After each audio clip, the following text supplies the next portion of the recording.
पंचायत उपनिर्वाचन पर आरंभ है प्रक्रिया 2024 साधारण निर्वाचन 10 मास पर पुणी थे गाँव में नेता बाछिबे जनता। राज्य में खूब शीघ्र हेबाकु जाउछि पंचायत उपनिर्वाचन। 1134 आसन ने उपनिर्वाचन निमंते प्राथमिक प्रस्तुति आरंभ करिसेंति राज्य निर्वाचन कमिशन। पंचायत निर्वाचन स्थगित थिबा 771 वार्ड रे नूतन भावे हेबो भोट। सेथिमध्यरु 5टी जिला परिषद सभ्य, 41टी पंचायत समिति सदस्य, 45टी सरपंच, 272टी वार्ड मेंबर पई उपनिर्वाचन हेबो।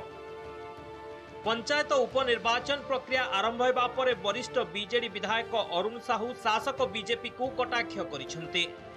10 मास मध्यरे बीजेपी सरकार जेतिकी बदनाम होईछि सेमाने पंचायत निर्वाचन को भय करुछंती।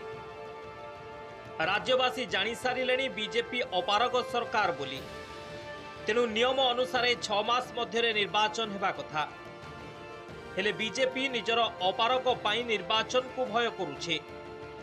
2024 निर्वाचन में बीजेडी सर्वाधिक भोट पाई सशक्त विरोधी दल भावे राज्यवासी स्वर साजी काम करुछे। गाँ गाँ रे लोके बीजेडी सह अछंती। तेणु निर्वाचन जेतेबेले हेबो दल प्रस्तुत अछि बोली कहिछे।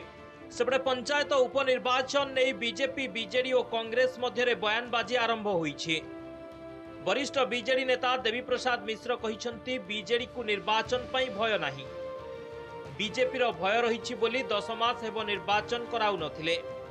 गतकाली केन्द्रापड़ा रे बीजेडी निर्द्वंद्व रे निर्वाचित होईछि।